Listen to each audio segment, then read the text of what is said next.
The following program contains the opinions of the host, guests, and call-in participants.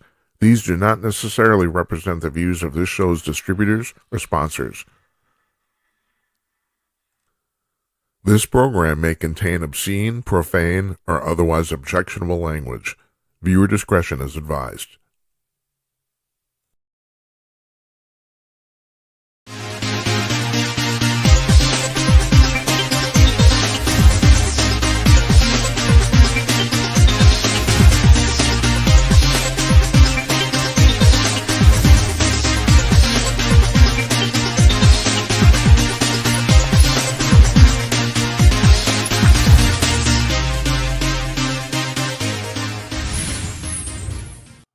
Hey, greetings from Minneapolis, everybody. Coming to you cordless.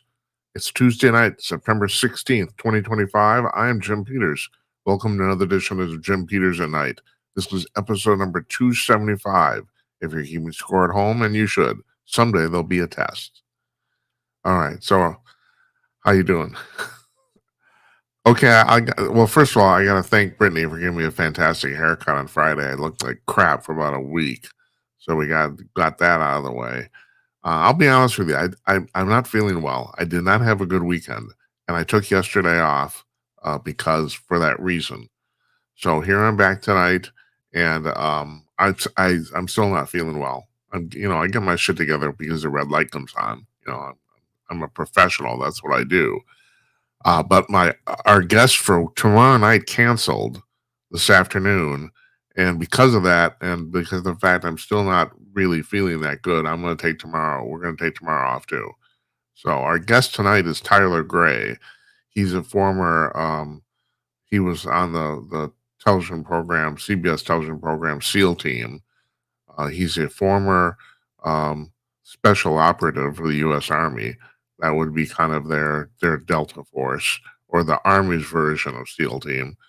And he wrote a book. He's written a book called Forged in Chaos about getting blown up in Iraq and then coming home and having to deal with the aftermath of that. We taped this afternoon. Fascinating guy. I think you'll enjoy this. And he's got a lot of interesting things to say about a lot of interesting things.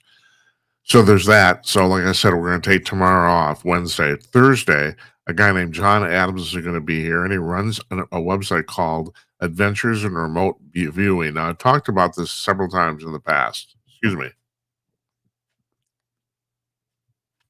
Remote viewing is the supposed, I can't really say that at this point because it's basically been proven now that this is real. It's the supposed ability to project your observation to a remote location. In other words, you're sitting at a desk, like say in Minneapolis, and you are asked to go to coordinates in a location in Iraq with your mind. And what do you see? Now, that sounds like bullshit, but this is pretty much at this point proven to be real. And really, reason we know this is because the U.S. Army ran an extensive program in the 1970s, 80s called Project Stargate, where they investigated with this. And they started doing it because the Soviets were doing it. And they had heard the Soviets were doing it successfully. It sounds like complete crap, but the problem is it's been proven over and over again to be accurate. And the Army proved it to be accurate. Now, supposedly, in the 1990s, they discontinued this program. I don't believe it's bullshit. The Army never stops doing anything that actually works. And they probably just renamed it and reclassified it. That's my guess. But and John Adams is not with the Army, but he basically he's corralled a bunch of prominent remote viewers. Now, the other thing about this, believe it or not, I can buy the remote viewing part. I can't. I've seen way too much shit that's way weirder than that.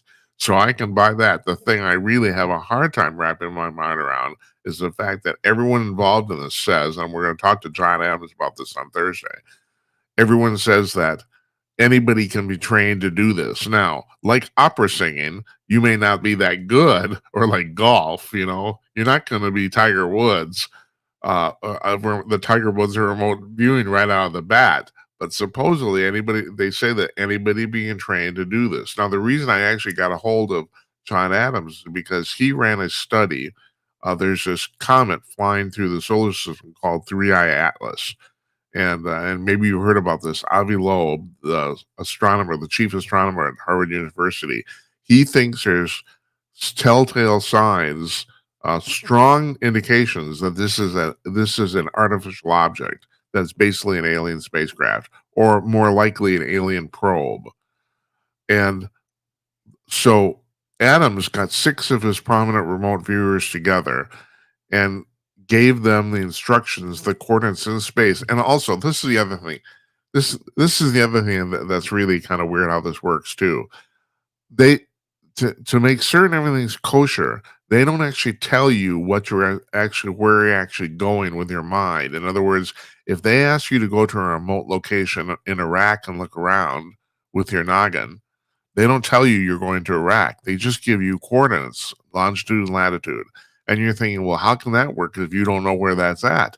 The theory, supposedly, is that they've discovered through doing this that consciousness is universal. So it doesn't matter whether you know.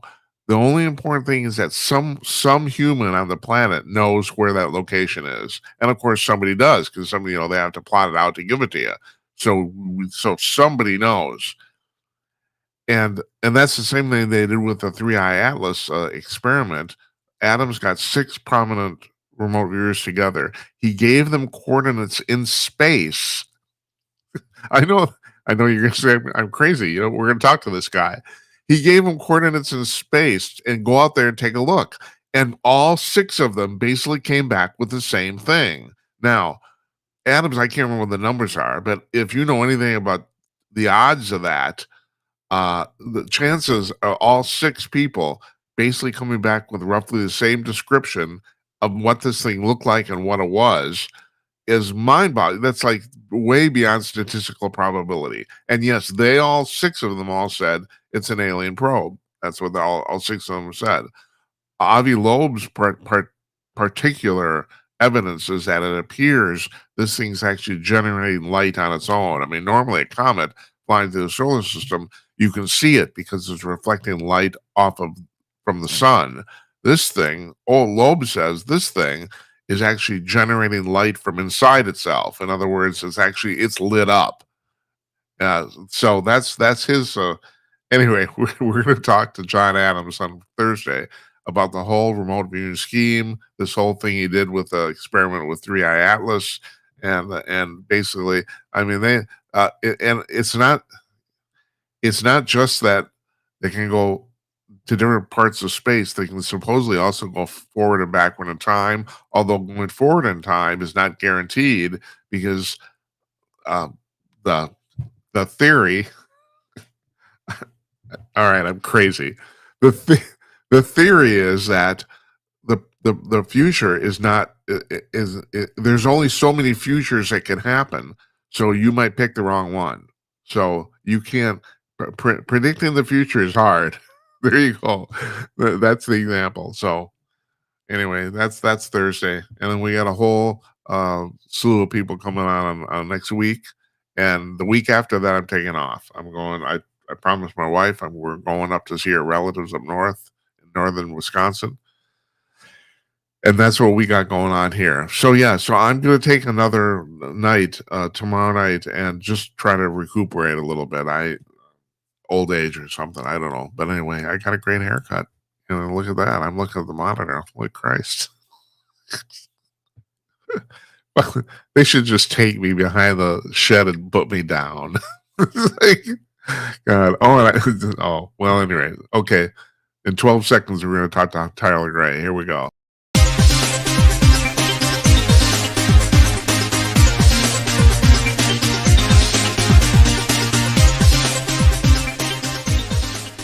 Joining us from North Carolina, author, former, I got to ask you about this, but anyway, actor, author, and the author of this book I'm going to put on the screen here, Forged in Chaos. Tyler Gray is joining us. Hi, Tyler. Hi, thanks for having me. Yeah, you're welcome. So my first question, I want you to explain this not just to me, but to the audience. What part of the service were you actually in? I don't. You were with Delta Force, right? Yeah, Army Special Operations. Yeah. And so Delta Force is part of Army Special Operations.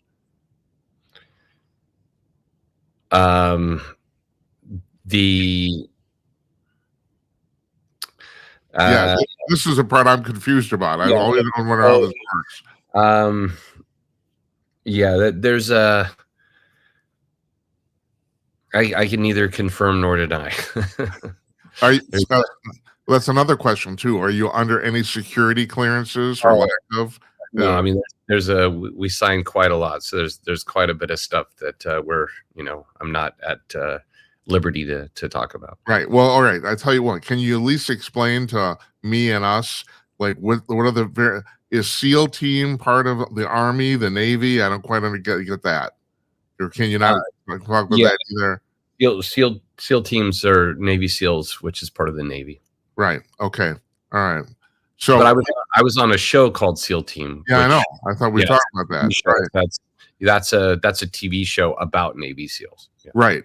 And if you don't mind my asking, on that show, as far as I can tell, were you like the only military advisor that was actually on screen? I mean, there was a couple guys that were. I mean, it depends. Over the years, there was a couple. One named Ryan who was on screen later. So we had quite a few veterans involved in that show, and so this guy Scott Fox, that was on the show for many years. It was a former SEAL. So yeah, there was all of us. I mean, I would say all of the all of the ex-military contributed to advising to a degree over the years. Forgive me, I never watched the show. I had the impression that on screen you had kind of a minor part, or am I wrong about that? Or no? Oh, okay. Did you enjoy it? Yeah, it was great. Yeah, it was a great time. A lot of wait. What's hurry up and wait? Yeah, that's the military for you. Yeah. So why'd you decide to get into the military? Why'd you sign up? It was just something that I always wanted to do since I was a little kid. So it was very much really, I mean, I kind of don't really look at it as a choice that I made. It was just something that I had to. I felt that I had to do. What people call a calling. Yeah, I think that's a great cliched, but I think that's a great description. Yeah. And did you end up in the military where you wanted to end up? Yeah. It was a very, where I eventually went was a very specific, took a lot of work and effort or time and effort to get where I was. So yeah, I was very happy where I ended up, or where I got to, which was by choice. Yeah. And so tell us about getting hurt. How's that work?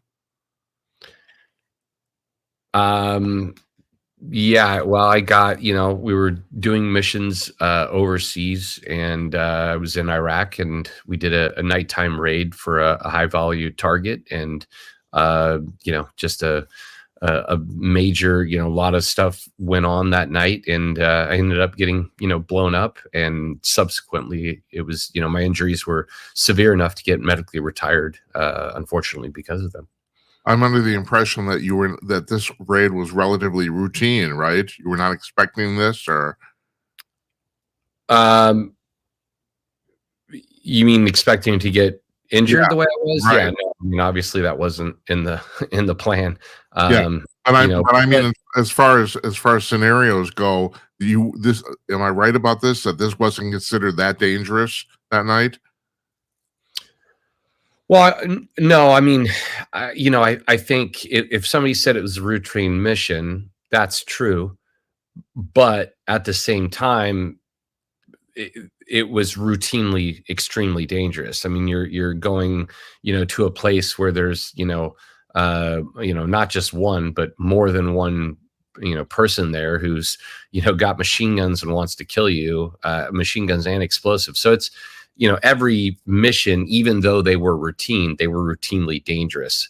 But when things are routinely dangerous and you don't get hurt, over time, you just begin to, that danger becomes routine itself. And so you don't I think over time you start to realize how serious the danger is if you get away with it enough times, if that makes sense. Yeah, but am I guessing too that part of the psychology of doing what you do is that you basically can't think about it because if you think about it, you go nuts, right?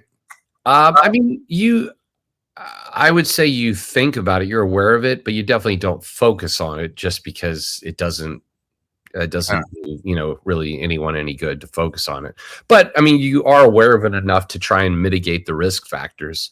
Hmm. But when the environment is dangerous, there's only so much that you can do to really, you can't mitigate all the risk, all the danger, obviously. And so, for me, when it happened, or looking back or whatever, I knew that death or a catastrophic injury was a very, very possible scenario. So I don't look back and feel surprised by what happened, or frustrated or angry. I mean, it was very much not the conclusion that I was hoping for, but it was definitely always a known risk, and very much in the realm of possibility. So physically, what happened to you? You mean from the injury, or Yeah. I got blown up? Took a good part of my right arm off. Also, there was a groin injury involved. I got a pretty severe head injury from it. I was wearing a helmet, but it's still a pretty good, concussive and fragmentation force in my helmet. And it was about a 4-year recovery from the injury till I again, not saying I got back to normal, but it took about 4 years to get to my new normal, would be a better way to put it. Yeah. So very catastrophic wound. So my impression is that this psychologically really screwed you up too. Yeah, I mean, there was a lot of psychological, from TBI, which is obviously, a physical brain uh, issue, I guess, for lack of a better term, to obviously, psychological. Really, I think what was difficult for me was more the loss of the job, loss of the team slash community, loss of purpose, identity. Those were the things that affected me more than anything. And the reason I bring those up as well is because those things are affecting people when they get out of the military, regardless of if they got physically injured or not. So Right. I think, for me, the physical injury just magnified the factors that really everyone is dealing with when they get out, to a degree. Is your experience that most people go, or the majority of the people going to the military because of a call, they feel a calling? Do you think that's true? I don't really know. Not a Well, one person. I I mean, I don't know. I only know probably the answers for, the people that I know well. And I'd say for people I know well, I'd say that's relatively common. I think it's common in the special operations community. And the reason I say that is because it takes, extra layers of, you have to volunteer for this, you have to volunteer for, so it's a very dedicated, laid out pattern. And so I would argue there's more people that would say I was called to that because, we saw saw those units, those organizations, and sought them out. So whereas a person maybe that was, didn't have a calling but kind of fell into it, for lack of a better term, it would just make sense the people that went to very specific things felt called to those specific things, where Mhm. the people that did maybe general things just kind of joined the army or the military, and then kind of gave it a shot, maybe got money for college and got out. I wouldn't. There's definitely things that you can use the military for, that I definitely think are advantages, and I think there's some great opportunities. Again, paying for college is a great example of something that I think kids want: free college. Right. Great. No problem. Join the military and we'll give it to you. The Yeah. government does offer free college. It does. But there's no free lunches. They want something from it, and that's understandable. And I think we need to change the mentality in this country from thinking that people deserve something from nothing to changing it to a mentality of accepting that they deserve something from something. You will get if you give. And this mentality in the younger generations now of expecting to get without giving, that's called charity, and that's just not how governments and companies work. So forgive me, when did you actually leave the military? I left in 2007. Okay, so I assume you haven't actually seen firsthand this attitude of younger people about in the military about wanting something for nothing. Have you? I don't know. Well, I've seen it firsthand, not from inside the military, Right. but kids talking nowadays about wanting free college and all these different things. So the military or the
U.S. military has offered free college for a long time. I mean, Yeah. there was the GI Bill when I joined prior to 9/11, and then post 9/11, there's the post 9/11 GI Bill. So, I mean, they are really good benefits. Quite frankly, I mean, I'll be the first to say I think they're almost too good. I mean, they're so good that to me, people could join the military that don't care about the military but just want the benefits because they're so good. Well, And wouldn't I'm you not say, saying I wouldn't disagree. you say there's a certain number, a small percentage of people actually do that? That's the reason I asked, a lot of No, people. it's there. I mean, you got people joining the military for a million different reasons. Right, I right. would say. I mean, I would say all across the spectrum. I mean, the one thing that I will disagree with people about joining the military is, when people say that they join the military just to serve their country. I don't know that one for me. I think most people join the military for personal reasons. I think serving their country is an ancillary benefit for those that, that means something to. Tyler, don't you think you feeling a calling is kind of doing it for your country, or that's not the way you look at it? Or? I don't know. I'm not judging other people's reasons for joining. I'm just saying for myself, I would feel disingenuous to say I joined the military to serve the country. I joined the military to serve myself. I joined the military because it's something that I wanted to do. And I don't think, I mean, look, maybe I'm judging this wrong in the sense that maybe I wanted to serve the country, so I'm kind of throwing serving country into that. I just think that I think ultimately we do, even if it's doing something good. If you're doing something good, it's not purely altruistic. You're doing it because it makes you feel good, which is really selfish. And and right. I'm not saying it's bad. I'm just saying, for me, I feel guilty when people thank me for my service. And the reason is in my head, I'm going, well, I didn't do it, for you or for the country. I did it because I wanted what I wanted out of it. I did it because I wanted to do that. But you did get blown up. Most people don't, do that. Yeah, but I mean, but again, thank you for getting blown up on my behalf. I mean, I'm sitting in Minneapolis in my underwear, and you're off for getting blown up. It's like, yeah. But again, it's just like I did it because I wanted to do that job. And again, I had fun doing it. I wouldn't change anything. I wouldn't do anything differently. I enjoyed being a soldier. I really, it was who I was. And so, and I don't know, maybe I never really thought about it I've just seen it always through my own. I just see it as, it's hard for me to accept anything other than I did it for kind of the reasons why I wanted to do it. And so when I say that I don't think people did it to serve their country, I'm really saying that for myself, because to me, I just feel like I did it for my selfish reasons. And maybe I'm putting my opinion onto others. So that's my point. I don't really know why other people do it. I just know why I did. And for me, it was because I wanted to do that job. I wanted to fight bad guys. I know that sounds cliche, but I wanted to help people who couldn't help and defend themselves. And that's the way I saw that job. Yeah. You were talking about, I don't know how to put this. It's true that, I assume you would agree that, especially for people in the military that saw combat, a lot of people have a hard time with identity issues after they leave the service, whether they got hurt or not. Don't you think? I mean, I think that statement is true, regardless of seeing combat or not. And that's what's interesting to me about that is most people think that the military has a certain type of issues when they get out if they saw combat, and then a different set of issues if they didn't. And the reality is the issues that veterans have when they got out are relatively the same whether they did combat or not. I'll even go one step further. I was literally talking about it last night with a group of veterans, and we were talking about how in our experience we were lucky enough to go to combat. There's a lot of people that we all knew that didn't go to combat. Let's say they were in and then they got out right before 9/11 happened or whatever, and those people really struggle with the fact that they didn't go to combat, which is no fault of their own. They got out before a war happened, which again, to a lot of people, they go, that doesn't make any sense. Well, it does. If you join the military, imagine joining a professional sports team, and you practice for a year scrimmaging, and then right before the big game, you get injured and you're out. Yeah. That's going to feel, it's like your purpose of being in the military is go to war. That's what the military's role is to fight and win this nation's wars. And so I think a lot of people, that serve during a non-combat time period really kind of struggle with not feeling like they did enough. And that's also a piece of that identity or really value or worth issue. So your book is called Forged in Chaos, and the impression I'm under, based on the publicity material, is that you came out of this all after your 4 years in the hospital, basically in a psychologically chaotic situation. Do I have that correct? Or well, it wasn't 4 years in the hospital. It was 4 years, of overall recovery time between, in and out of the surgeries and things. But I mean, really, that 4 years was just when it was all the issues that we talked about earlier: identity, purpose, loss of community, everything. It just, those just grew during that 4 year time period. So by the time I was, physically, healed, at least, to a degree that it wasn't going to change, my injury wasn't going to change much more, then it was really, I kind of turned inward, and the war outside turned into a war inside. And I really went through a severe identity crisis at that point, which was, who am I? When I identified with what I did, who am I now that I'm not doing, this job? When your job is your identity, who are you when you're no longer doing the job? Right. Yeah. So hypothetically, if you had not gotten hurt, do you think you might have had, if maybe not as intensely, or more or less the same feeling, or not? In the parallel universe where you didn't get hurt, and just exited. Yeah, no, I think it's common for veterans to experience this problem, really, no matter what. It obviously, the physical injury and the degree of the physical injury magnified everything, but it didn't create it. It just magnified it. Yeah. And so I think not all, but the vast majority of veterans I see are all experiencing the exact same issues, regardless of if they were, physically wounded or not. And do you think being more or less largely immobile during 4 years gave you time? Do you think time to think about it too much? Yes and no. Yes, because I would say that it definitely, it was definitely a lot of time to think.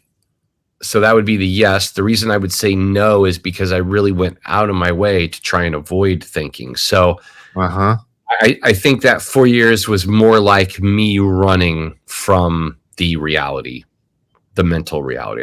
That's the best way to put it.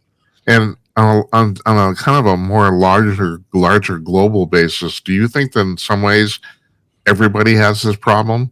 I mean, as far as like meaning of life, it's like, purpose. Although, I think humans in general struggle with that. I think the problem with the military, the specific problem with the military, is that I think everyone struggles with meaning, purpose, worth, all those things, identity. I think everyone struggles with that.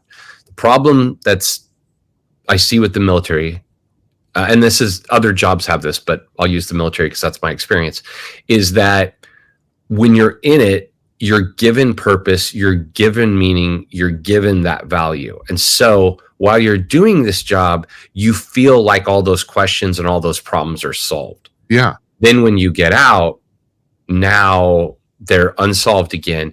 And instead of just going, I wonder what the answer is, you feel like you had the answer, you had the solutions, and it was taken away, which is harder really to accept. It's harder to accept that you had something and you lost it, rather than that you never, that you're still looking for it. Tyler, this is going to sound like it's off topic, but I don't think it is. With the coming of artificial intelligence, I mean, I think at least in the short term, and apparently it's already started, it's going to put a lot of people out of work. Do you think this could fuck up humanity? Just the fact that people literally are going to have the jobs taken by machines? Yeah. I think there's some serious bad repercussions coming from it, because we are not designed. The further we get away from, and this is going to sound backwards, but it's true. Life used to be very hard daily to survive. And that is the environment by which we are designed. Yeah. The more that it's easier every day to survive, and the less work that we have to do to survive, the more work we have to do to entertain ourselves. And the problem is that the entertainment never has the same weight as the survival. Right. And so that leads to a magnified loss of purpose, value, all those different things. I think with AI and robotics coming, we are absolutely going to see people struggling, and you know this. If you want to look at miserable people, look at people that are retired and have nothing to do. And people go, well, that's the dream. Yeah, it is for some people. But I'd say the vast majority of retired people are bored. I have a friend of mine who says, I'm going to be 70 next month, and I have a friend of mine about my age, and he says he's never going to retire, because have you noticed when guys retire, they die in 2 years? Yeah. And then conversely to that, I think the proof of what you're saying, the proof of the pudding, is that there's extremely wealthy men that could stop working tomorrow that don't. Yeah. I mean, you look around, very, very, very few people of means actually quit working. Relatively speaking, anyway. Yeah. So let me ask you another thing too, because I think this kind of plays along the same thing. There's a lot of people who would say we have a political divide in our country right now, and I'm starting to increasingly grasp onto the theory that other people have posited, that the problem is not we don't have a political divide. It gets back to exactly what you're saying. Life has become too easy, and because of that, more and more of us are becoming mentally ill. Do you think there's something to that? I think there's something to that, although I do think we have a political divide in this country. I do agree with what you're saying, but I'm going to flip the divide. I think we do have a political divide. The problem is I don't think it comes from us. I think the divide in this country is being propagated by someone outside of this country, and they are intentionally trying to get us to turn against each other, because that's the only way they can defeat us. And so I think we are absolutely being manipulated by outside forces to try and get us to hate each other and do violence upon each other. And guess what? It's working. I totally agree with you, but then people turn around and call me a conspiracy theorist, I mean, do you have any idea who's doing this? I mean, I have a few ideas, but not very good. We know who's doing it. I mean, we know who's doing it. They're doing it in multiple ways, and they don't even, they know what they're doing. They've been doing it for a long time, and it's working. And so we have to, I see America is like, a household, and we're siblings and we're fighting with each other, but we have to realize that the neighbors down the street are making us fight with each other. They're the ones stealing our toys and then, blaming the other sibling on it. And we need to recognize that, and we need to bound together as a family and start realizing that we don't need to fight each other, because we're already in a fight with the neighbors down the street. That's a fantastic analogy. That really is. Yeah, that's terrific. God, where do we go from there? Oh, can you explain to me that apparently you've developed the LTSD theory? What is that? So LTSD, obviously everyone knows what PTSD means and stands for. And everyone kept telling me, mental health professionals told me I had PTSD, and it just never fit how I felt. Simple as that. It just never fit right. And I couldn't make it fit I couldn't make the diagnosis fit with how I felt. So I was like, well, I'm going to figure out something that fits how I feel. And it took me years, but eventually I came up with LTSD. And what LTSD is lack of traumatic stress disorder. And what that means is I don't have post-traumatic stress disorder. Post-traumatic stress disorder is a person who, when things are calm, they're calm. When the environment is chaotic, they're chaotic. They're all over the place. I'm not that way. When the environment is chaotic, I'm mentally calm. Conversely, when the environment is calm, I'm mentally chaotic. And that is LTSD, lack of traumatic stress disorder. Because chaos in the environment is my homeostasis, I need a chaotic environment to be calm. And when it isn't, I then create the chaos in the environment in order to calm myself. And that's the concept of LTSD. So is that, how do I put this? Is that some sort of craving in your head? Do you think you crave the chaos, or? Absolutely, 100%. But where does it come from? It comes from a chaotic childhood. Once you have a chaotic childhood, forged in chaos. You don't think the military caused this? You think this? You're hardwired to think this way?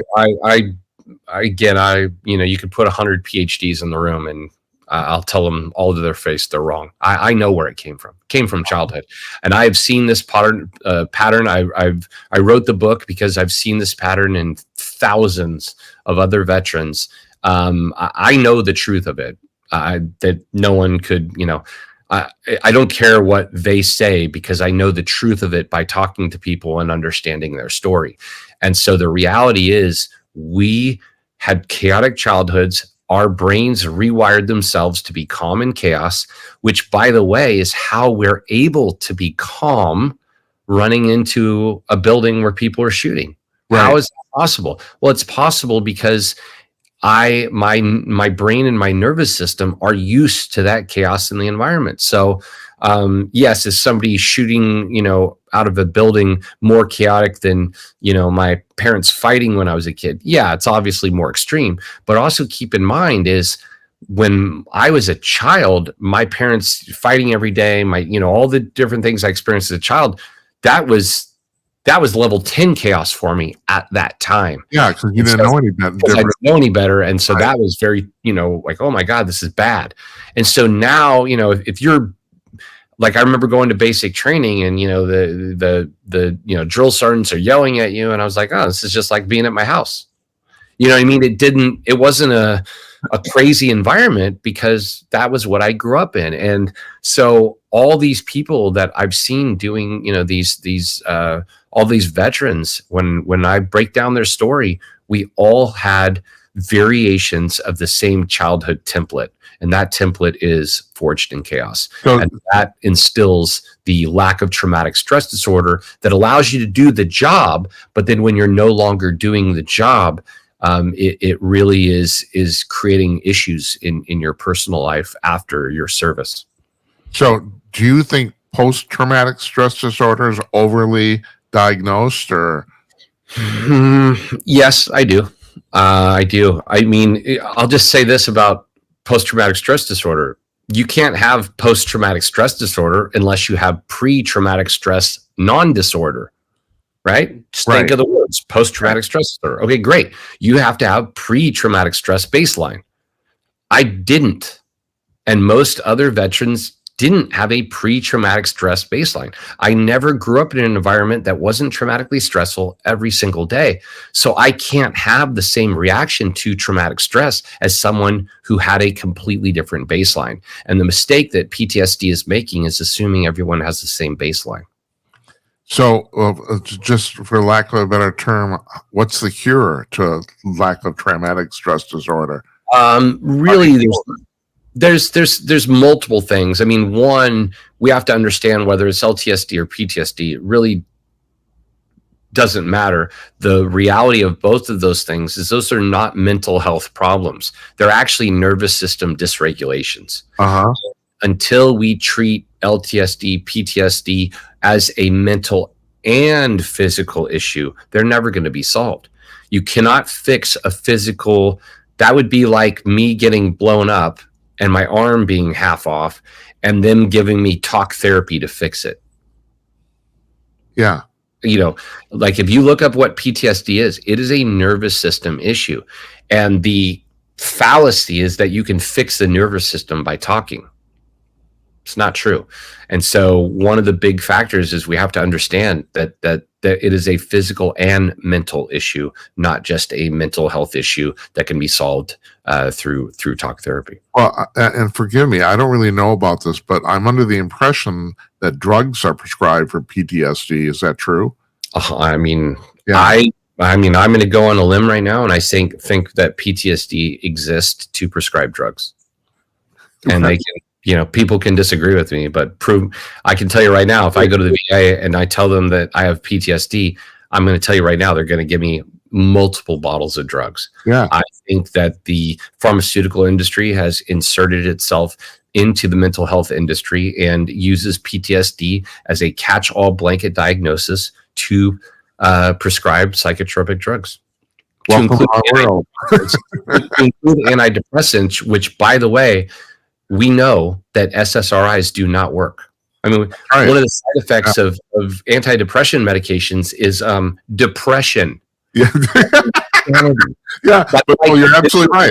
That's like giving a person a cancer drug, and one of the side effects is cancer. Like, that is so illogical. Again, I'm sorry. The mental health community needs to be embarrassed by what's going on. The real problem is, I think they work a little bit, and that's where everybody, there's a kernel of truth in there, but overall they don't work. You're right. I mean, but so you got something that works a little bit, and then you can sell it. That's the thing. Because for some people, under some circumstances, it might help a little. SSRIs, you can find there are studies, independent studies, not studies financed by the drug companies, that say that SSRIs are not shown to decrease depression at all. And not only that, but you can find studies that say that SSRIs is selective serotonin reuptake inhibitor. Right. Serotonin itself, the presence or lack thereof, is not a definitive sign of depression. And so if serotonin's presence or lack of presence isn't a definitive sign of depression, well, then that means SSRIs can't be a definitive cure for it, because we don't even know serotonin's exact role. Yeah, so I didn't mean to sound like I was disagreeing with you. No. I mean, look, that's the opposite logic, No, I understand some people. So no. Yeah, and one of the big problems too, to your point, is it can work for some people to a degree. The problem with that is the amount of time. You got 20 different drugs, and you got to take each one for 5 weeks. Yeah. 3 to 5 weeks to see if it works. And then you have to be aware enough and tracking it enough to go, yeah, that worked. Yeah, that didn't work. Because it's subjective. You're gauging your own happiness. What else is happening in your life? Right. Is it the drug, or is it, I met a new, girl, or it's a really complicated, they're not definitive. Our own studies are not definitive studies, and it's really hard to know which one can work for you, which one is working. And so it's just the term I use is, I call it chasing chemistry.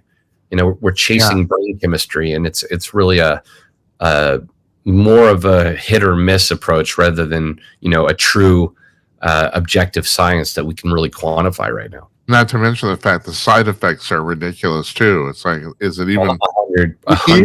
Even if it worked, I don't know if it's even worth the trouble, even if it worked. Yeah, I think to your point, it depends, because like side effects is another example of, some people experience severe side effects. So, so it's like, it's always a balance between, is the positive effects worth the side effects? It's just, and again, look, I understand the pharmaceutical industry is, there's a lot of great drugs out there, no doubt about it. And I think they're going to really start developing much better medications and drugs for different things. But I definitely think PTSD is an It's like ADHD. It's grossly over diagnosed Yeah. and over medicated, no doubt about it, in today's current society. I'm not even sure ADHD actually exists even. I don't think it does exist. That's a whole nother conversation. But I think ADHD is actually what I'm calling LTSD. I don't think ADHD exists. So it's a trauma response, and that'll be proven one day. But they're saying it's a brain chemistry issue. But we also do know for a fact that trauma changes your brain chemistry and the structure of how your brain works. So the problem is, if you're chemically trying to change back that structure and again chase those chemicals, what's going to happen is that you're just constantly going to be chasing those chemicals. You're fixing the symptoms. You're not curing the disease. If trauma was the disease, then the way you fix the trauma is by processing the trauma and going through all that. And there's a physical and mental component of that. But just prescribing the chemicals that you say are missing or are too much and you need less, you're chasing chemistry, and it's never going to work, in my opinion. Yeah. Did you plan on spending your entire life in the military? Was that your plan before you got hurt? I was definitely going to do 20 years. That was, I had re-enlisted after 4 years. I re-enlisted for 6 years. That would have put me at 10. I was definitely going to do, 20 years. I may have done more, who knows, but I was definitely going to do 20. And then, obviously that didn't work out. Do you miss it?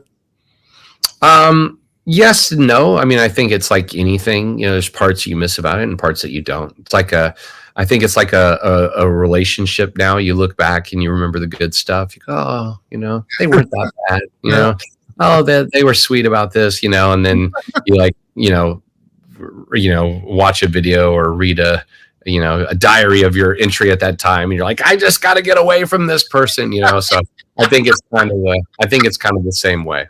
When you talk to veterans, do you think most or the majority of veterans miss it?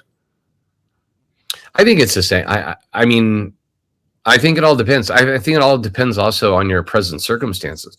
If you're happy with your present circumstances, you'll miss it less than a person who's miserable in their present circumstances. So the biggest thing that I look at with the military, it's like the word veteran. The word veteran is not a present tense word. It's a past tense. The word veteran is designated something that you did, not something that you're doing. And so I really try and be aware of that and focus on, what do I want to be today, not what was I 10 years ago. The problem with that, or if you want to call it a problem, is that if you said you felt a calling to this job, and if you're kind of perfect for it, you're not really going to be maybe not perfect for anything else in life. So I could see why it could be hard for people. For me, I found a new calling, so to speak, and which is storytelling and doing what I've done in Hollywood. And so for me now, that's really my new calling. And so I look fondly on, my old job, but it's definitely, I have a new purpose. What exactly are you doing in terms of Hollywood right now? Or are you doing some producing or trying to put some stuff Right, I wrote something and I'm trying to get a story made. So, it's a process, but I'll keep working on it. Yeah. Don't give up. No, I definitely won't. Yeah. It's terrible. You were talking before about, and I can't remember exactly what we were talking about people who were in the military but never saw combat. So I'm just going to bring this full circle. So a friend of mine is very good friends with a woman, a very well-known screenwriter in Hollywood, has many credits, has made a lot of money, but she's never had a single movie ever produced. She's been doing this for like 20, 30 years, Yeah. And that's, so, but I mean, it's a very good living for her. Yeah. But she's never had a screenplay produced. So yeah, it's very common, sadly. It's a 1 million. It's a difficult process. Hold on, we all dropped out there. Now I'm on the wrong side, but that's right. Here's your book right there. Awesome. Forging Chaos. We'll put a link up on our blog to that too. Awesome. and I'm gonna oh hell. Okay. And there I did it. Look at that. I'm Awesome. slick. I'm slick. Tyler, thanks for joining us today. Yeah, my pleasure. Yeah, thanks so much for having me. And yeah, Hey, when you get something, if you have anything to announce, please let your publicist yeah, know. I We'll will. love to have you back. Okay, Awesome. My pleasure. Thank you so much for everything. my impression, my pleasure too. Thanks.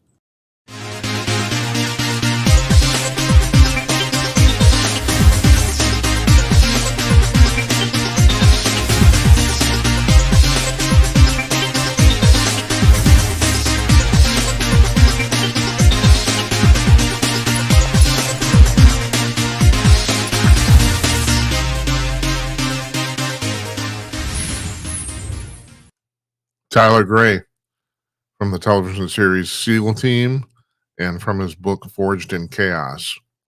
Interesting fellow. A lot of interesting things to say there too. Especially we were talking about when I asked him why he thought um, so many people are having such a hard time. He said, "Well, we know the reason. People are trying to destroy us." And yeah, I should have pressed him. I actually decided I didn't want to. Like he said, we know who those people are, and well, I think I know, but I'm not sure. Anyway, so this is a part of the show we call the Gym Cast. This is not going to be that long tonight because I'm a little under the weather, but uh, basically, we talked a little bit on Thursday with Tim Conaway, our friend, and our regular caller Think called in, and we were talking about Charlie Kirk getting killed. Um, it's amazingly, this is still kind of in the zeitgeist. Usually, after about 5 or 6 days, it's going to kind of fade away, but this one doesn't seem to be that way. And a lot of people have said this might be different. The irony is that his organization, Kirk's organization, is called Turning Point, and people are saying, "Well, this might be a turning point in the culture," and it might be. Um, a few things I do want to discuss, though. I haven't heard also that I haven't heard other people discuss because I I don't want to just pile on with the same. First of all, people who think gun control would have eliminated this whole scenario are nuts. That's just crazy shit. It's very simple. These things are happening because of crazy individuals. And I don't know if you know the statistics. There's 340 million people in the United States, men, women, and children. There's supposedly about 400 million guns. In other words, there's more than one firearm for every single person in the country. Okay? You're the Second Amendment aside, which is this is actually a different discussion because that the Second Amendment was stuck in the Bill of Rights for a very very good reason, but that's not what I'm getting at here. Um, there's more than you're not going to if you passed a law that said okay we're going to ban handguns in the United States, all right, that's never going to happen and shouldn't. But even if you did that, you're never going to round even half of them up. There's too many floating around the system. If you think you can keep a firearm away from a determined assassin by passing a law, you're crazy. That's just all there is to it. The people who are doing this, the vast majority of them are lone individuals, and they're mentally ill, and there's a certain percentage of them in society, and they're gonna shoot. This is a terrible thing. Nobody wants to address this. This problem is never going to go away ever. As long as like I said, you can't do anything if these people are determined enough. They're going to get their hands on firearms, and it's not that hard because there's a zillion of them everywhere. Now, we can have another discussion of whether there should have been a zillion of them produced. I personally think guns don't shoot people; people shoot people, and it's like, and I don't think it matters at all. But you're not going to keep these people. This is never going to stop. That's the thing that the left can't wrap their mind around. Actually, I think most of them can't. A few of them don't want to because the reality here is they're pushing gun control to control the populace. That's all there's to it. It gets back to just what Tyler Gray was talking about. I mean, there's a group of people, and actually they probably aren't actually in the United States. That's the amazing thing. But there's a group of individuals who wants to basically control society on the planet, and one of the ways they want to do that is to keep individuals from getting guns, because once you don't have a gun or can't get a gun, you can't fight back. It's as simple as that. Look at what's going on in Britain right now. They don't have any guns in their system. The guns are illegal over there. How do people kill each other? Knives. So are we going to make dinner flatware illegal? Yeah, so there's that alone. Okay, that alone. That's just a non-starter. It's never going to happen. You're never going to keep these people from doing this. Now, this particular gentleman who's been charged, and the evidence against him is overwhelming. It'll be interesting to see. Kash Patel today in Congress, he's pushing the idea. He implied very strongly that he does not think this guy's acting alone. I mean, my cursory glance is that he is, but maybe they know something that I don't know. And I had to actually do some digging about this afternoon. Thomas Crooks, the guy who fired at Trump in Butler, Pennsylvania, and also killed a man there in the crowd and wounded several other people, a couple of them seriously. It's astonishing how little we know about him. And I even did a search on. I asked Copilot today. The AI, I asked him about it, and even Copilot said that quote unquote, he's a very enigmatic figure. We don't know a lot. No, we don't. And how does that happen? We don't know if this guy was set up. We don't know if he did this on his own. We have no idea. This Crooks fella. So it's going to be interesting to see what they find out about this Tyler Robinson guy. I mean, the evidence seems pretty overwhelming that he did it, but that doesn't mean he didn't have any help. Or you go back to the JFK assassination. I mean, I'm trying to think here. The 1960s, we had 3 killings that really, really changed the outlook of the populace. That was, of course, JFK, Martin Luther King, and RFK, and that would be RFK Jr.'s father. And of course, JFK was his uncle. All those things happened in the course of about 5 years, is it? Do I got that right? Or maybe 6. But this seems to be one of those, I hate to use the word, turning points where people are going to start to reflect. I mean, it's going to be one of those questions, do you remember where you were when this happened? And the amazing thing is, I mean, I'm not going to say I agreed with every single thing that Charlie Kirk said, because I don't agree with usually every single thing anybody says. I'm a Trump supporter. I don't agree with everything Trump does and says, but at least the amazing thing is he didn't even have, he had a platform, but he wasn't in a position to actually execute anything. I don't mean that as a pun either.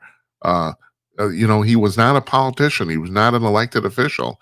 He was just a guy who talked to people. That's what he did. And so everyone is saying, well, let's have a conversation. Then you shoot the guy who wants to have the conversation. Well, that's good. It's astonishing. I said all this to get to this point. I've said this on this program previously, but I've been talking about this now for about the last 4 or 5 months. I'm really starting to think, the problem we have in this country as far as our quote unquote divide is not political. It's that we're now dealing with an increasingly larger percentage of the public that's just mentally ill. And I don't know why that is. I mean, I have some ideas, and I don't know if I'm going to talk about them tonight because for time. But yeah, a survey was done about a month ago, and it was a major. All the polls I cite and surveys I cite on this program are all done by major companies. I think it was Rasmussen, where a third of the American public, adults, a third identified themselves as, I don't know what the exact term was, but basically mentally ill. They said they're mentally dysfunctional, or however they wanted to put it. 1/3 of the public.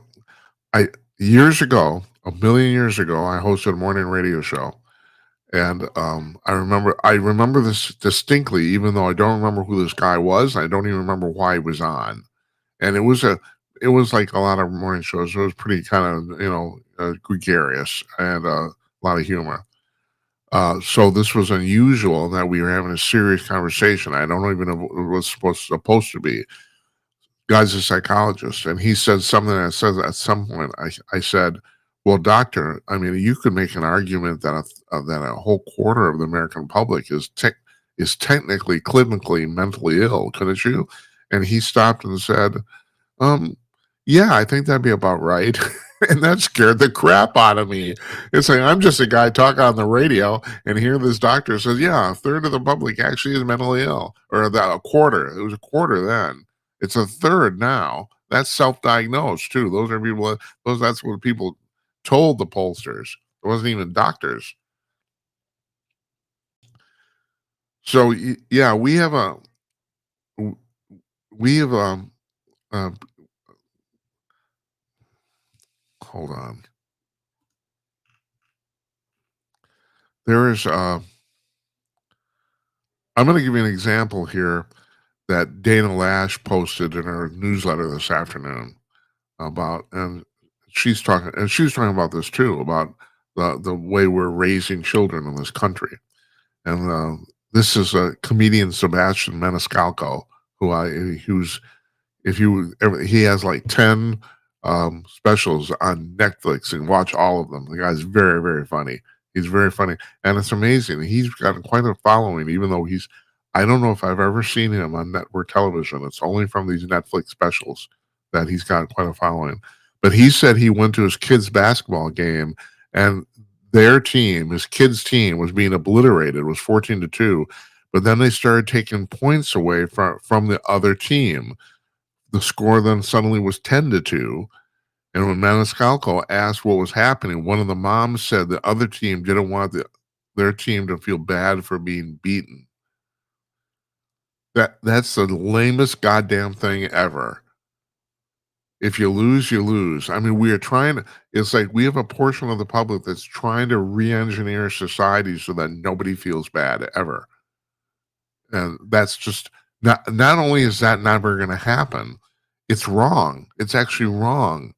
You, you should get, when you get negative feedback, you should process that because there's a reason you're getting it. And yeah, maybe you're getting screwed. Maybe you are, but you should learn from that too. And so we're raising a whole generation of people who don't learn anything because they've never actually legitimately experienced anything. So I'm not the only person who mentioned this, that this Tyler Robinson guy that allegedly shot Kirk, his lover is supposedly a man who's transitioned into a woman. And a lot of these uh, shootings, mass shootings, they have either been done by transgender individuals, or there been some sort of transgender component to them. I've said this on this program many times. Transgenderism is real, and this is actually the reason it's way more complex than anybody will tell you. I mean, you have people on the right who will tell you that this is all entirely mental illness, and then there's people on the left saying, "No, this is a real thing." Well, it's actually kind of in between. Here's what's going on here, folks, and I know this from personal experience, not my own, but I mean observation. Transgenderism is real, but very, very few people actually exhibit it. The vast majority of people who think they're transgender are mentally ill. That's the problem. You can't really tell who a legit transgender person is and who isn't. I'll give you an example. Case in point, Caitlyn Jenner. Now, you're talking about one of a guy who was held up, and he was a guy. He was a guy, and I guess technically he's still a guy. A guy who was held up as one of the greatest athletes who ever lived, right? And that's basically in his youth. Time passes. He's like 30 years away from the Olympics, maybe even 40. He had 40 years to think about the fact that he still wanted to live as a woman. And he's a guy, he had everything to lose by doing this, and he still did it. So he feels pretty strongly about this. Yes, right? And he's done it quite successfully. He's pulled this off. And one of the reasons is he isn't bugging everybody about his any radical political views. He doesn't have any. He's a Republican. He's been very, very outspoken about the fact that he does not think transgender people in his position who are men transgendering as women should be playing women's sports. He's a guy who would know. He's one of the premier athletes of his generation, one of the premier athletes of the 20th century, and he would know, right? He's filled. He is a.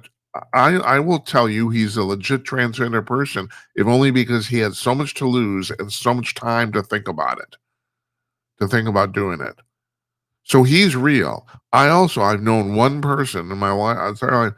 It was Don Zora and I when we were doing the Kong News, when we were doing Kong News Weekend show, and we did that for about 5 years. And he was one of the regular panelists. And I remember we're on the air, we're recording, and we're talking about this, and Don looks at me and says, he said, Jim, you and I are almost exactly the same age, 1 month apart, right? And he says, how many transgender people have you known in your entire life? And I said, 2. And he said the same thing, 2. And the thing is, one of the people I knew was a woman who had gender reassignment surgery and became a man. And if you knew this woman, everyone who knew her knew she did the right thing. It sounds like I'm making a joke out of this. I'm not. This person, she was basically a man with breasts, basically. And she's much happier for it.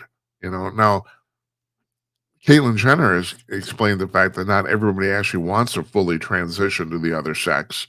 And it took me a while to wrap my mind around that. That's still kind of a wishy-washy proposition in my head, but I'll accept that. Okay. Miss Jenner still has her penis, and apparently she's gone on record saying she still uses it. So that's a complex issue. But my point is, she's pulled this off successfully. If you're that angry about what people are saying about the world of transgenders, or that you have to kill somebody, you probably aren't a real transgender person. That's you shouldn't have that degree of anger over what somebody just says. And yeah, this is a crazy thing. And it's a crazy thing also because of the fact that I brought this up before. Even if you take into account that, by my reckoning, out of you find 10 transgender individuals, 9 of them are probably not legitimate, are probably just people who are just mentally ill. But even if you took all 10 of them, the percentage of these people in our culture is so unbelievably small, it's mind-boggling. So my point is, I guess I did have a point. I do have a point. We are dealing with suddenly in this country, in the last 10 to 20 years, an enormous number of people who are mentally dysfunctional, who have severe emotional issues, and they're taking it out on the rest of us. And I don't know, as a culture, what we do about this. One thing, Trump has brought this up, and he has a really good point here. We probably need to start building facilities to house and care for these people. Now, in the 50s and 60s, we had these things.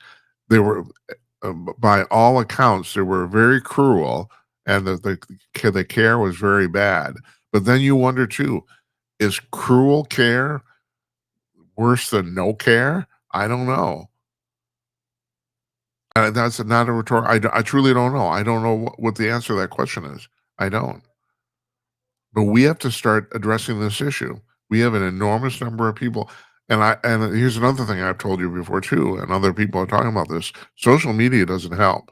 I'm not going to get into the details. I was actually one of the developers of social media. And I've said this before, kind of in passing on the show, but I'll say it again. I regret my involvement. I've decided that in the long run, and there are some very positive uses of social media.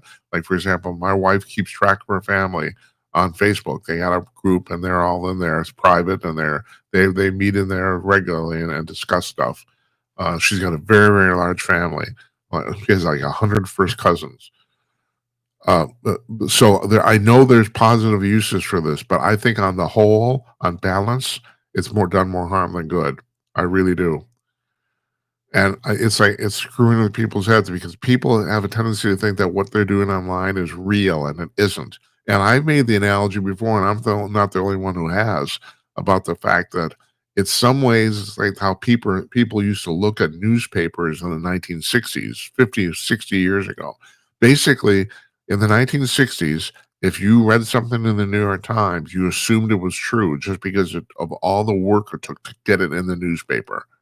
And everyone, they were printing newspapers. I got a story about that. I'll mention this in passing here before we go. Um, it was very difficult to print newspapers every day. You get a new newspaper, and there's no online and none of that crap. None of the stuff we deal with. You literally had to go down. You either had it delivered, or you went down to the local newspaper box or the newspaper stand and bought a newspaper, right?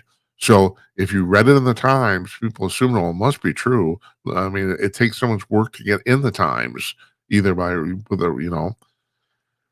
Now, for some reason, people have that same attitude has kind of transferred to social media, where people kind of assume that if they see it on Twitter, if they see it on Facebook, it has to be true. And that's the craziest thing ever because you can go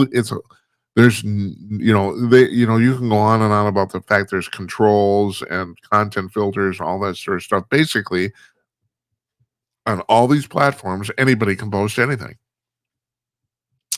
So that's nuts. How can you believe something in a medium where anybody can post anything? Now, I'm not on social media. The show is everywhere.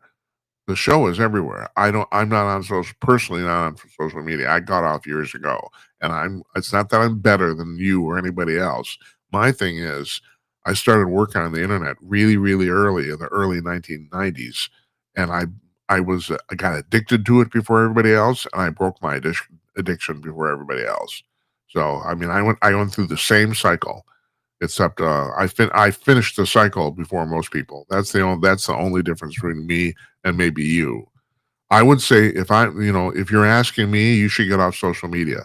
No, I'm not including YouTube or Rumble. They aren't really social media platforms; they're broadcasting platforms. I'm talking about Facebook, Twitter, you know, TikTok. Although I have to say, TikTok just fascinates the hell out of me.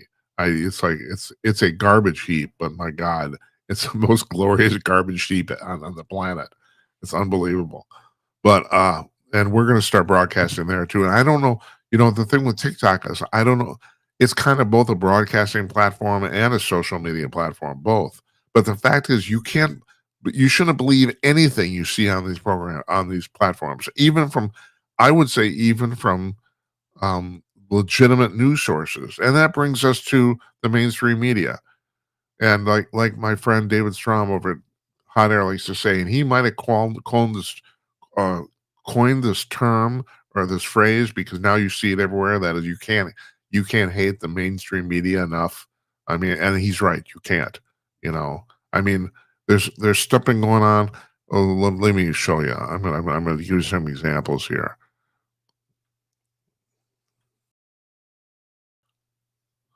Well, I just saw this today. I'm in the supermarket this afternoon, and I'm picking up the New York Times. And I don't buy the Times anymore. I used to be. I mean, a million years ago, I was a subscriber. I haven't. I do not read the New York Times anymore. Uh, but I'm reading the headlines, and they're talking about um, the fact that the Trump administration wants to start uh, like policing or something the far left news sources, and they had far left in quotes. That's because in their mind, there is no such thing as far left. They'll talk about far right conservatives all the time.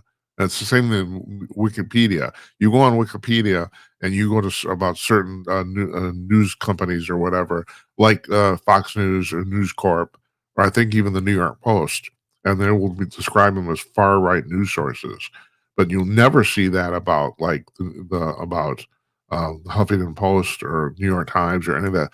They're never described as far left or even left for that matter. because in the minds of the people who do this, there's either far right or normal. That's the way they look at it. Anything that isn't far right is normal, which is just absurd because I mean, there's a reason these people lost his last election. But yeah, the stuff they've done with this Charlie Kirk shooter. I mean, they've been trying to. The MSNBC's been trying to convince people that actually he was a Republican. This is actually Republican on Republican crime. All sorts of crazy stuff. It's just nuts. And then there's the surveys that came out. I have to do this. I have to tell you about this. Um,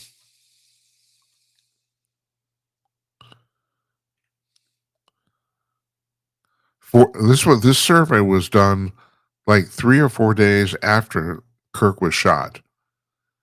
And I can't remember. I'm not going to click on the link because I'm not going to bore you of what company did this. But like I said, all the polls I referenced on the show are done by major polling companies. And that is 40% of all the Democrats polled said it's either extremely or somewhat acceptable to have people you disagree with killed. 40%. 40%. It was 4% for conservatives, 40% of liberals. And and then I don't have to tell you about all the crazy shit that people have been posting about Kirk since he got shot. Now, yeah, I understand if you don't like his point of view. I understand that completely. But no, nobody deserves to die for what they said. Nobody. Now if you're looking at a guy like Hitler, okay, Hitler was beyond talking. He actually did do stuff, but Kirk didn't do anything other than run his organization. That's it, and talk a lot, and he was really good at it. And even if you don't, like I said, even if you disagree with him, I mean, the fact that we haven't gotten to the point where this is normalized is absolutely crazy.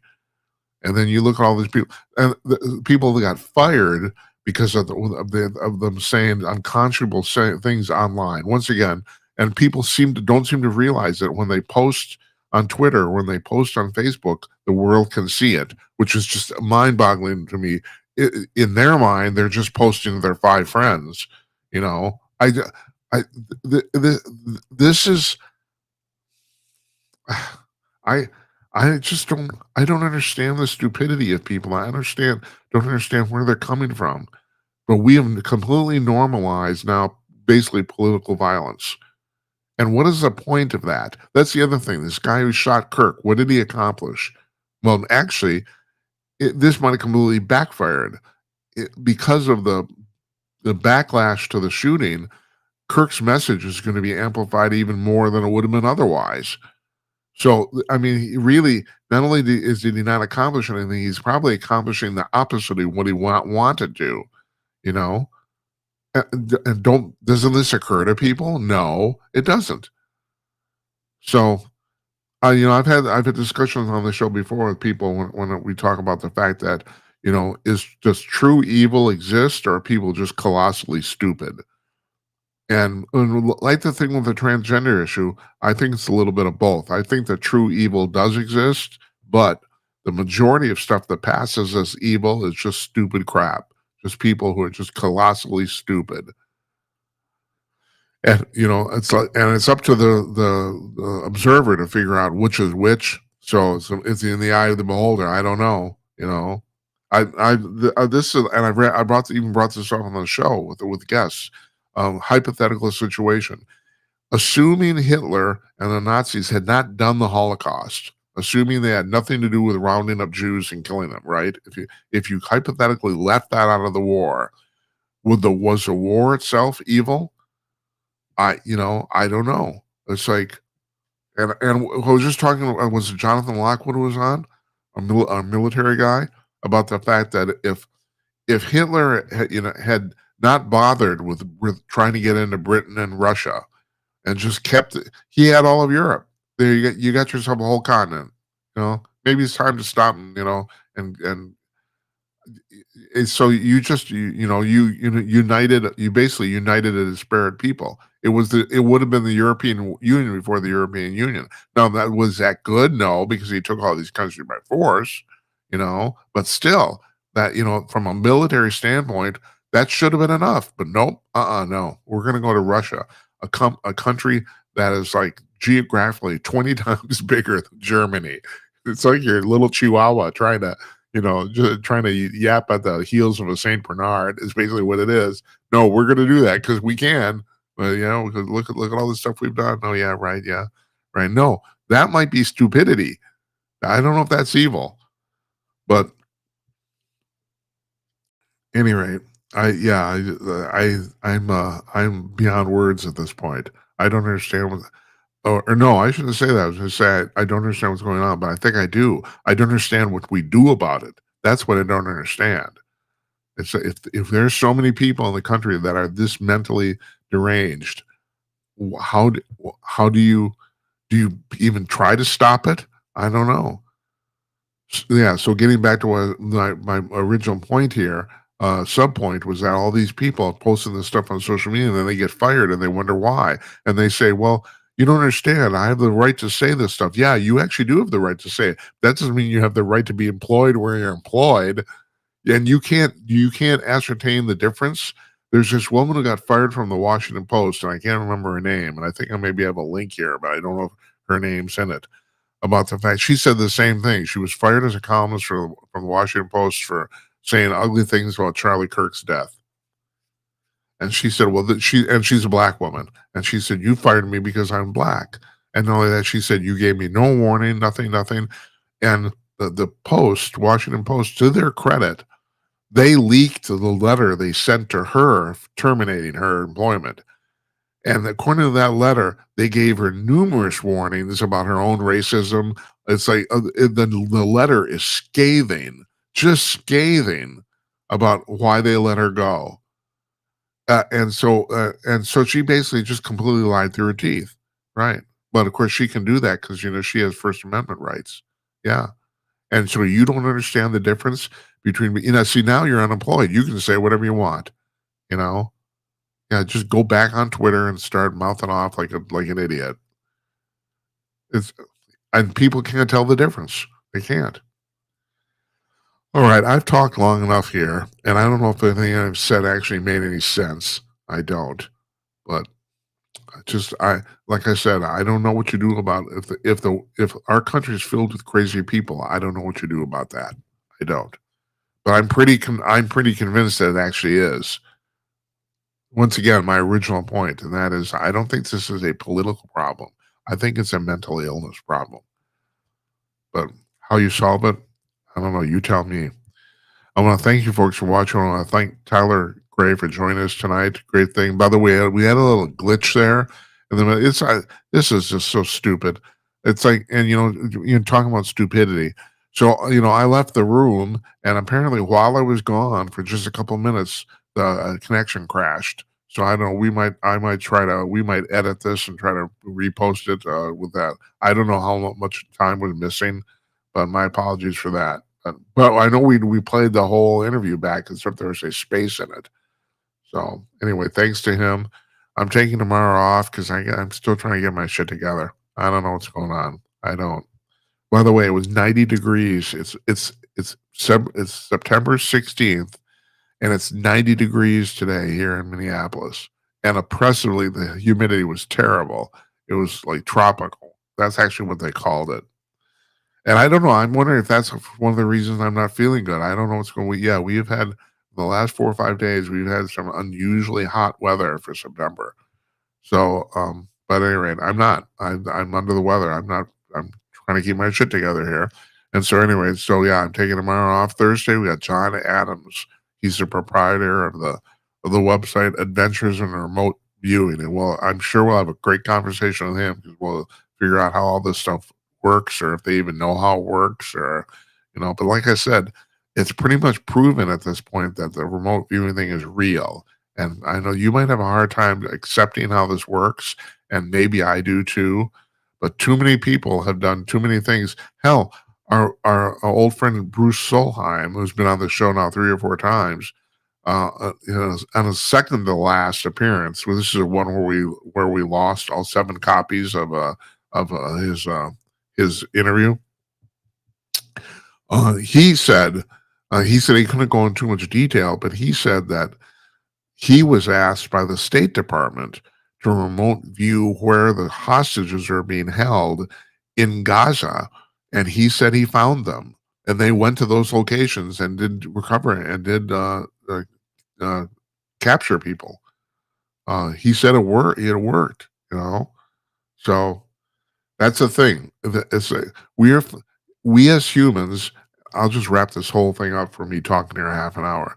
We are so stupid, and we do not know it. You think we're smart? No, no. There's a bunch of gray aliens on Zeta Reticuli, 37 light years away, who just got us beat us in spades, and a lot of us don't want to come to terms with that.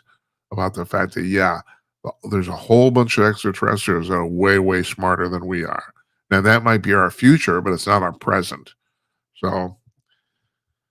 So we'll learn some stuff about remote viewing from John Adams on Thursday.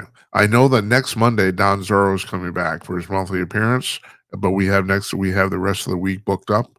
I know that, and hopefully I will have my shit together by then.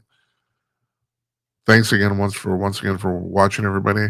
Good night, Uncle Donnie, wherever you are, and good night to you, wherever you may be. You have a nice evening. I'm taking tomorrow night off, Wednesday night off. We'll see you on Thursday night. Take care, everybody.